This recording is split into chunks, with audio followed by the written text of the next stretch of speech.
Hello friends, continuity and differentiability की second part में हम बात करेंगे एक इंटरवल के ऊपर किसी फंक्शन के कंटिन्यूअस होने की। मान लेते हैं कोई interval, open interval A B, तो कोई फंक्शन एफ एक्स जो है वो ए बी के ऊपर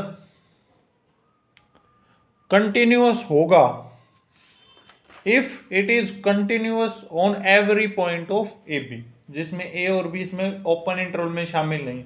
और अगर क्लोज इंटरवल पे शामिल हो, इसका मतलब ए से लेके बी तक के सभी पॉइंट और ए और बी दोनों इंक्लूड, इन पॉइंट्स के ऊपर भी वो फंक्शन कंटिन्यूअस होना चाहिए, तभी वो फंक्शन इंटरवल कंप्लीट इंटरवल में कंटिन्यूअस हो।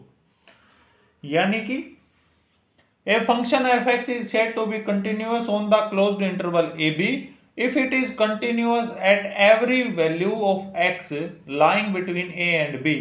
That means continue to the right of a and left of b.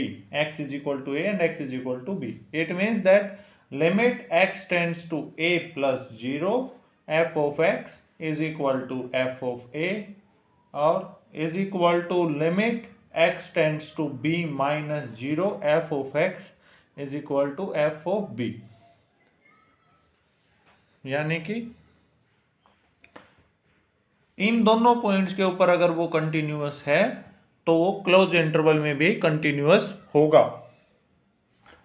Continuous function के कुछ रिजल्ट्स हैं इसके साथ साथ। अगर मान लेते हैं कि f and g are two continuous function on the common domain d, जब ये डोमेन के अंदर अगर कंटिन्यूअस गिवन है तो f प्लस जी, f माइनस जी, f इंटू जी और किसी रियल नंबर से मल्टीप्लाई कर दें और f upon G for g not equal to 0, तब ये फंक्शन क्या होगा, कंटिन्यूअस होंगे इनके combination. And the most one important result is every constant function is a continuous. मान लेते हैं f ऑफ x की वैल्यू एक k है, तो ये चाहे LHL निकालें चाहे RHL निकालें, k की वैल्यू सेम रहेगी क्योंकि कांस्टेंट फंक्शन है। इसका मतलब ये फंक्शन हमेशा ही कंटिन्यूअस फंक्शन होगा, यानी कोई भी कांस्टेंट फंक्शन कंटिन्यूअस होगा। The second is identity function is continuous function. कोई भी आइडेंटिटी फंक्शन है, मान लेते हैं f ऑफ a जो है वो a के बराबर आ रहा है, इसका मतलब आइडेंटिटी फंक्शन भी हमेशा एग्जिस्ट करेगा।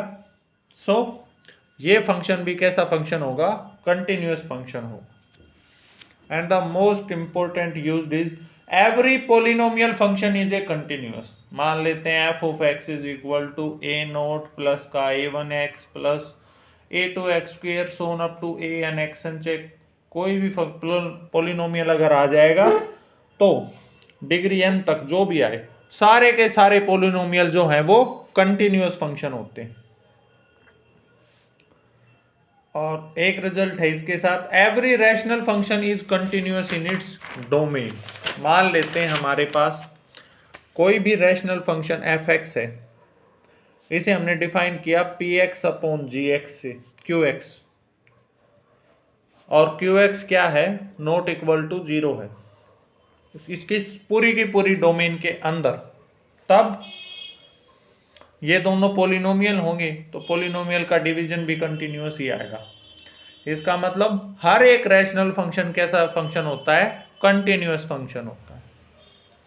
सिमिलरली कोसाइन फंक्शन यानी कि कोस थीटा जो होता है, अगर एफ एक्स गिवन है क्या, कोस एक्स, तब हमें कोस एक्स का ग्राफ भी पता है वो कंटिन्यूअस होता है और हम LHL और RHL निकाल के भी प्रूफ कर सकते हैं। सो जो इसी तरीके से साइन एक्स भी कंटिन्यूअस होगा और टेन एक्स एक पर्टिकुलर डोमेन के अंदर कंटिन्यूअस होगा। उसके कुछ ब्रेकिंग पॉइंट्स उन्हें डोमेन से बाहर कर देते हैं। Similarly modulus function, mode of x जो आएगा वो भी कंटिन्यूअस होता है। एक्स की तीनों वैल्यू 0, लेस देन 0 और ग्रेटर देन 0, LHL RHL और f ऑफ a निकाल के हम प्रूफ कर सकते हैं।